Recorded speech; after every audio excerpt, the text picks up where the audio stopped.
Penal, beleza? Então vamos fazer o seguinte, vamos para a aula e nesse tópico de ir para a aula, o que eu vou começar a trabalhar? A gente vai começar a entender como é que funciona o direito penal em si. As pessoas perguntam assim para mim, Evandro, como é que funciona o direito penal? Ó, o direito penal, a gente vai dividir ele de uma forma que você entenda onde topograficamente ele se posiciona. O que é topograficamente, Evandro? Onde ele está posicionado igual o código ele está. Eu tenho aqui a parte geral do direito penal, eu tenho a parte especial do direito penal e eu tenho as legislações especiais, que em alguns editais vem falando de legislação extravagante, ok? Na parte do direito penal, eu vou ter aqui do artigo 1º ao artigo 120, é o que a gente vai tratar hoje, o início do direito penal. O artigo 1º ao 120, ele não trata de crime, ele trata da relação que o crime tem com as pessoas. O crime tem com as pessoas. Pô, legal. Por exemplo, o que eu vou tratar aqui? A gente vai querer saber o que tem que estar constando no direito penal e como está constando no direito penal. Como é que eu crio uma norma penal e coloco ela no código para que ela funcione como crime e você possa ter uma pena? Quando aquilo é considerado crime, você vai ver que tem que ter o preceito primário e o preceito secundário. São normas explicativas, normas conceituais. Evandro, onde eu respondo pelo direito penal brasileiro? Cara, você vai ver pelo princípio da territorialidade e extraterritorialidade, onde a lei penal brasileira funciona. Evandro, eu estou com meu colega e nós resolvemos assaltar um banco. Quem responde pelo quê? Concurso de pessoas, o 29. Você vai ver a conduta humana sendo aplicada ao direito penal, mas crime em si você não vai ver em lugar nenhum na parte geral. Não tem a capitulação de crime. Agora, na parte especial, a gente vai trabalhar do artigo 121 até o artigo 359H. Aqui, especificamente, trata os chamados crimes em espécie.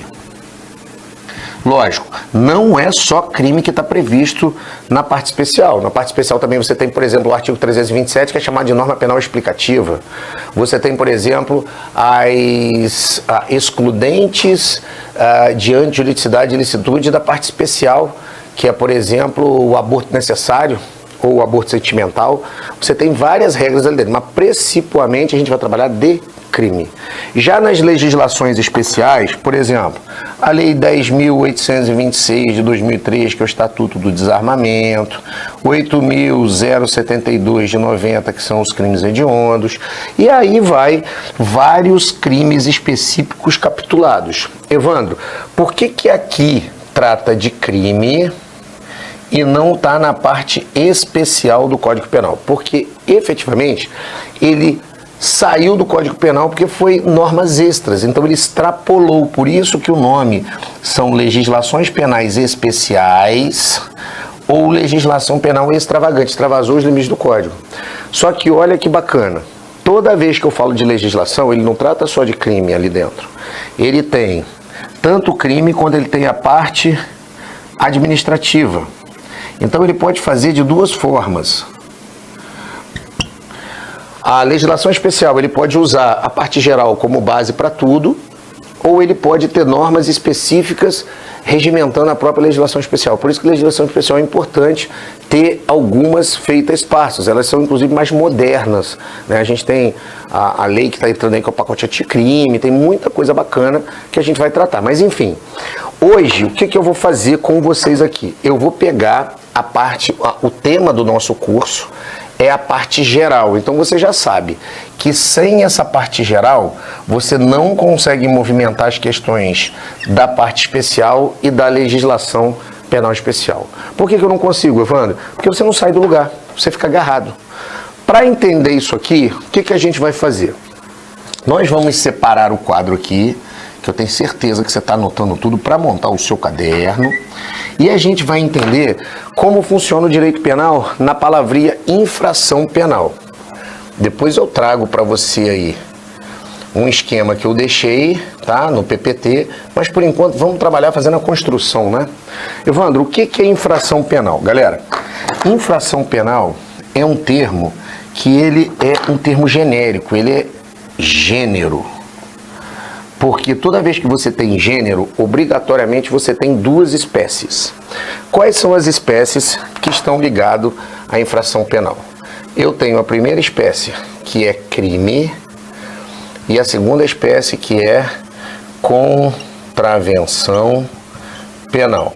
Ó, basicamente funciona assim. Crime e contravenção penal são espécies do gênero infração penal, estão contidas ali.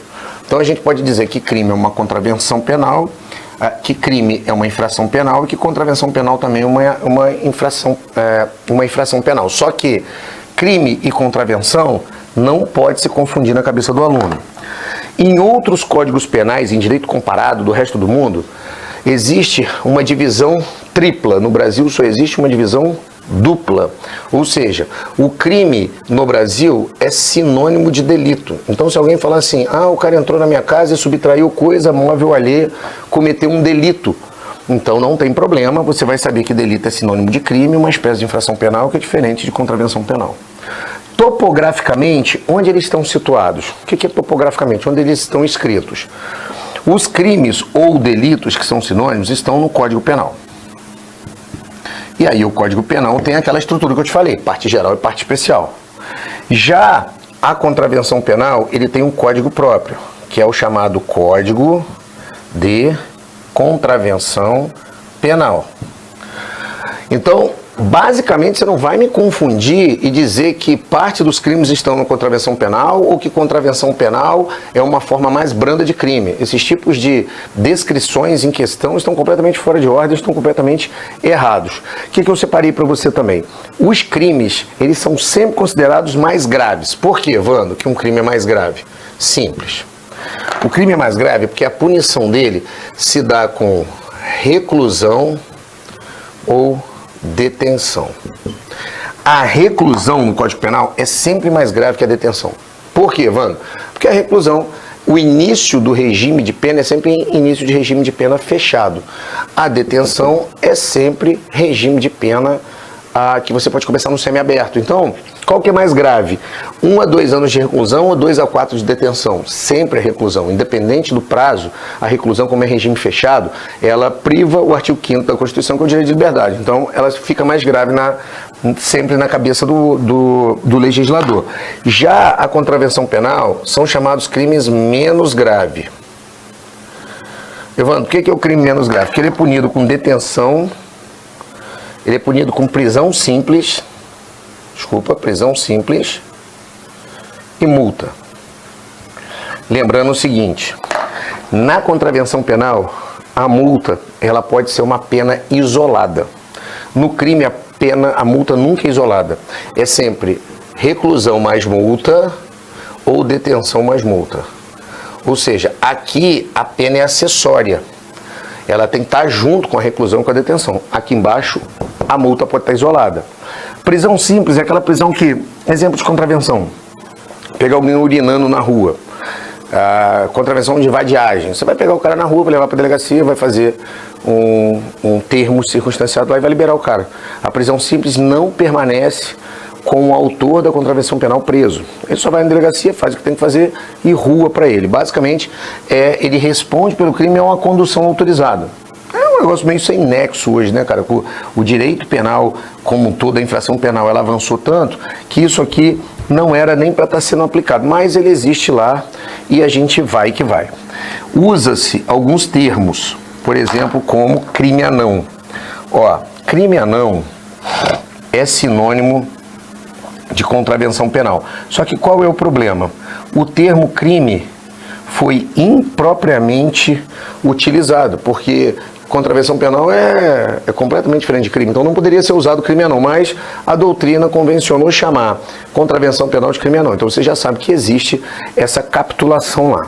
Outra coisa importante que a gente tem que ter aqui, a grande pergunta que a gente faz é o seguinte, olha, eu tenho a segmentação que eu vou chegar até aqui, porque tudo que você tem que saber sobre contravenção penal, a gente vai dar um break aqui.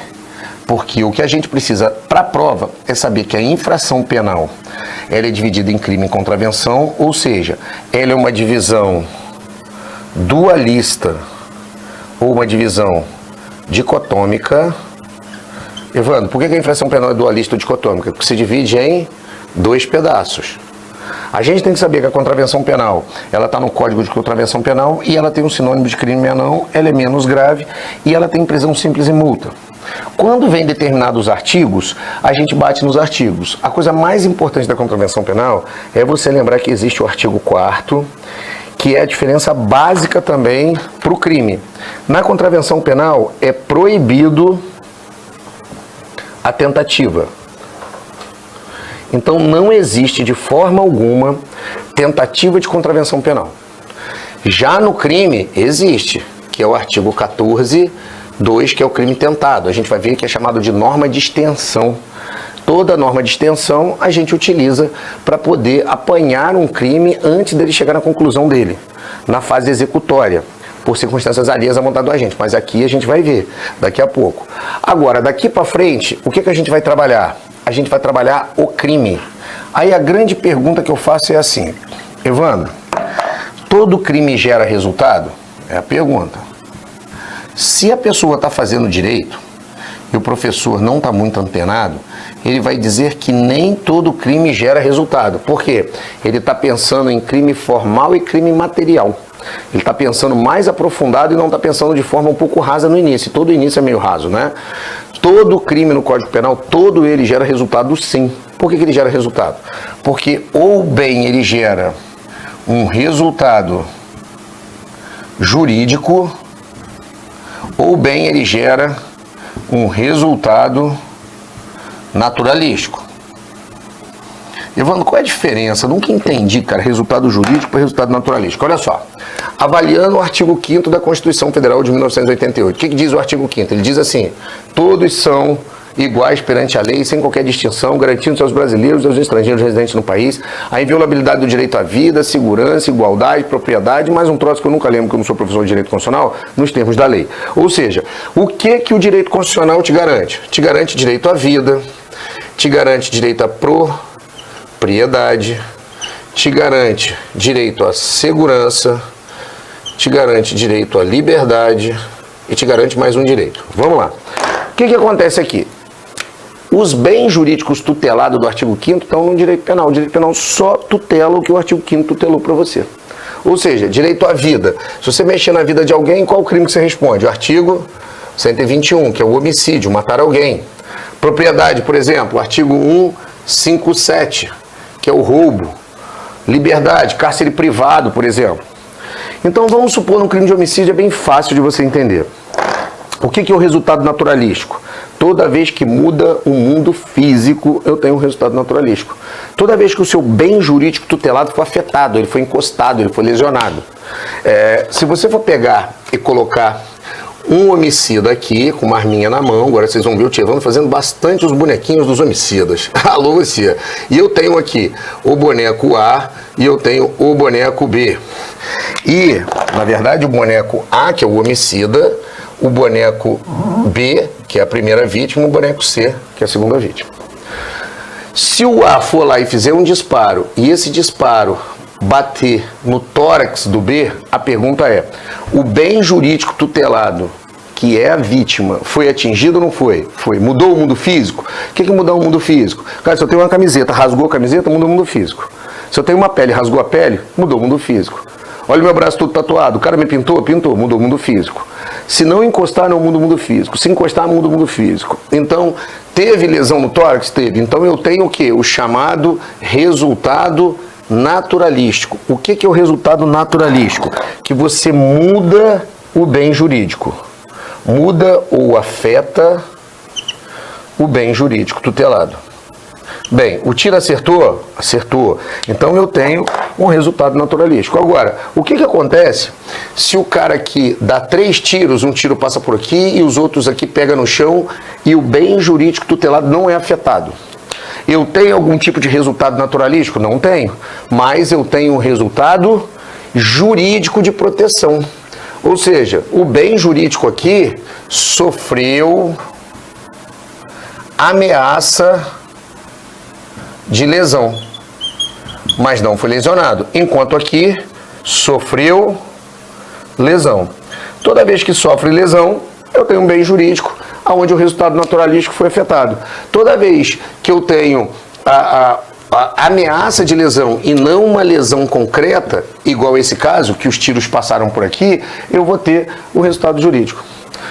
Tanto faz, galera. Se teve resultado jurídico ou teve resultado naturalístico, o autor do crime obrigatoriamente vai ter que responder pelo crime. O que acontece se houve um resultado naturalístico e o cara foi socorrido e não morreu? Você vai ver que vai ter um crime tentado. E se tentou acertar ele e errou todos os tiros, houve ameaça e obviamente ele não morreu, vai ter um crime tentado também. A diferença é que vocês vão ver lá na frente que se houve resultado naturalístico, que é nesse caso aqui, vai ser chamado de tentativa vermelha ou cruenta. Nesse caso aqui vai ser chamado de tentativa branca ou incruenta. Calma, esses são termos que iremos trabalhar na hora do 14.2, que é o crime tentado. A gente vai trabalhar crime consumado e crime tentado e a gente vai bater tudo isso aqui. Beleza, Evandro? Beleza. O que eu tenho mais aqui? Olha só. Toda vez que eu estou trabalhando um crime, lembrando, agora eu dei um afastamento na contravenção penal, eu tenho certeza que todo mundo já anotou. O que eu vou fazer aí? Eu vou apagar aqui a contravenção penal para que a gente não tenha problema na hora de estar trabalhando a parte do crime, para você não se confundir, ok? Porque agora a gente vai estar trabalhando só a parte do crime em cima da infração penal. Então vamos lá. Todo crime, o que acontece com ele primordialmente? Só existe crime no Brasil se tiver capitulado e tiver efetivamente dado que ele é crime no Código Penal. Eu peguei esse primeiro esquema para você aí, se você estiver acompanhando, e coloquei aqui, deixa eu até abrir aqui, ó. Todo esse esqueminha, pode olhar que eu tenho um resumo para você aqui, ó, da parte geral, da parte especial, e eu construí ele com você aqui. Daqui a pouco a gente vai trabalhar a parte do crime, que é o fato típico antijurídico e culpado, onde eu vou ter conduta, nexo causal, tipicidade, resultado, e mais um monte de coisa. Mas antes disso, o que eu vou fazer? Eu vou pegar esse terceiro slide aí e vou complementar, eu vou juntar aqui os slidezinhos que eu deixei para você, para a gente ter uma sistemática no seu caderno. Olha só. Só existe crime se houver efetivamente a chamada conduta humana. Evandro, o que é uma conduta humana? Olha só, toda vez que eu tiver condutas humanas, eu vou ter obrigatoriamente a chamada agressão. Seres humanos agridem, animais atacam. A gente tem que tomar cuidado porque para que exista crime, tem que efetivamente existir uma conduta humana por trás de qualquer tipo de agressão. E tem que existir agressão e não ataque. Pergunta, o que acontece se eu estou com um cachorro na mão e falo assim, pega totó, e o cachorro vem na sua direção? Na verdade, o cachorro não está te atacando. O ser humano está instigando o cachorro a funcionar como uma arma e ele está te agredindo. Aí sim eu vou ter o crime ou de tentativa de homicídio, dependendo da extensão ou da intenção do autor, ou crime de lesão corporal.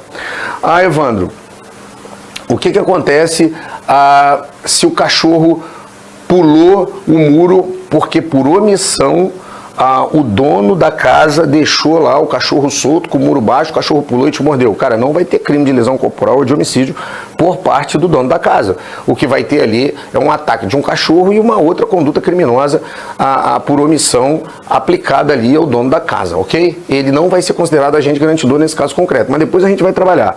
Segunda coisa, eu preciso de um ato voluntário. Além de ser humano, o ato tem que ser voluntário. Pô, o que acontece se você odeia a tua sogra e você tem um problema de sonambulismo? E a sua sogra vai lá e dorme na tua casa e você acorda de madrugada, sonâmbulo, pega uma faca e corta o pescoço dela fora. A pergunta é, quando você cortou o pescoço dela fora, teve conduta humana? Teve, mas foi voluntária? Não foi voluntária porque foi um ato inerente a uma conduta biológica que você não teve controle. Então ela não foi voluntária. Outra, alguém já viu alguém com epilepsia? A epilepsia é foda, né? Você tá lá e depois você começa a tremer. Você imagina um cara com uma faca de pão na mão, com um pão branco, você do lado na hora do café da manhã na praia e de repente dá um ataque de epilepsia e o cara te dá umas facadas. Resultado, houve uma conduta humana? Ou foi voluntária? Não, não foi voluntária. Se não foi voluntária, não vai ter crime. Outra coisa, a conduta tem que ser consciente. O autor tem que ter noção do que ele está fazendo. O Código Penal só pune você por aquilo que você queria fazer e conseguiu fazer efetivamente. Se você não tiver ciência real do que você está fazendo, não vai ter a conduta criminosa. Evandro, por que você está dando esse preview aqui? Cara, porque efetivamente eu vou dando os exemplos para você entender aonde a gente vai se situar. Daqui a gente vai trabalhar erro sobre elemento constitutivo do tipo legal, que vocês vão ver o que está no artigo 20, erro de proibição, que é engraçado porque o erro de proibição, a conduta é consciente, a única consciência que você tira do cara é sobre o texto legal que ele conhece ou não, e se ele tem a oportunidade de conhecer ou não. E tudo isso aqui a gente remonta lá na frente. Outra, você vai ver que qualquer crime, ele tem que obrigatoriamente ou ser de forma propositada, ou ele tem que ser feito de forma descuidada. Vocês vão ver que o propositada é quando a gente age com dolo. Descuidada é quando ele age com culpa. Aí a gente vai trabalhar isso aqui no artigo 18.1, que é o dolo, e 18.2, que é a culpa. E não é dolo, tá? Tira o nome. Dolo tá todo errado, é dolo. Eu vou dizer o que é o dolo. Dolo é quando você age em prol de um objetivo, querendo efetivamente cometer o ato. Aí existe o chamado dolo direto, que vocês vão ver no artigo 18.1, que é quando eu tenho o alvo certo determinado, e o alvo e o dolo indireto, que é quando eu ligo o motherfucker, né, que é o chamado foda-se. Eu não quero o ato, mas eu assumo o risco da responsabilidade do resultado. Na culpa, vocês vão trabalhar imperícia, imprudência e negligência. Pô, bacana, Evandro. Nessa estrutura aqui, o que eu preciso saber mais? Ó, eu deixei aqui o esqueminha para você, para a gente fazer um resumo, que o direito penal do artigo 1º, a gente vai trabalhar agora do artigo 1º ao 12, que são as regras gerais. O direito penal é chamado aí o direito das condutas ilícitas, tá? Chamado direito das condutas ilícitas. Eu tenho aí a parte geral, que vai do artigo 1 ao 31, depois eu trabalho aí, por que eu coloquei o 69, 70 e 71? Esse 69, 70 e 71, eles são chamados os crimes, deixa eu anotar aqui, ó. Esse aqui, galera, ó, 69, 70 e 71, eu vou trabalhar aqui os concursos de crime. Concurso de crime. Aí eu trabalho o concurso de crime material no 69, concurso de crime formal, e aí eu trabalho o crime continuado. Crime continuado. Isso que é o maior barato. A gente trabalha concurso formal com desígnios autônomos, tem muita coisa legal para trabalhar aqui. Deixa eu mudar a cor da caneta aqui para ficar mais fácil. Tá. O artigo parte geral 121 a 359H, tranquilo. Leis especiais, sinônimo de leis extravagantes. Cuidado, todo crime gera resultado, seja ele um resultado naturalístico que gerou lesão ou um resultado jurídico. A gente vai ver a diferença de quando a gente tem que todo crime gera resultado da parte conceitual para as condutas de concurso de crime, porque aí é um pouco diferente, né? Do crime material e do crime formal e do crime continuado também, que aí por isso que tem essa segmentação 69, 70 e o 71, e também tem o 73, tá? O 73 aqui, a gente trabalha uma das formas do erro, né? Porque a gente tem o aberracto ictus, a gente tem 4 formas de erro específico, aberracto incausae, e todas essas a gente vai ver. O 73 a gente vai trabalhar uma das formas do aberractio aí, quando a gente estiver trabalhando a parte especial do Código Penal. Sofreu, onde está aqui? Agressão. Agressão tá errado, galera. Agressão com 2S. Não é isso? Escrevi errado. Ó, sofreu agressão. Evandro, por que você bota com cedilha? Cara, na língua portuguesa, e que tem vício de escrita, a gente tem mania de trocar o cedilha pelos 2S. Depois eu tenho um macete para vocês que vocês nunca mais vão esquecer isso, beleza? Acho que foi a única coisa que eu escrevi errado no quadro. A letra tá bem, dá para entender. É isso aí. Galera, fechamos aí essa primeira parte. Tem muita questão envolvida nessa primeira parte aqui. O que a gente vai fazer agora? O mais importante é ter essas anotações no caderno e entender para onde a gente vai. Você viu que a primeira parte foi bem segmentada. Na hora que a gente começar a moer o artigo 1º, dividir a árvore do crime e avançar até o 31, depois o 69, o 70, 71 e moer o 73, vai ter muita coisa para a gente poder entender os crimes do Código Penal, beleza?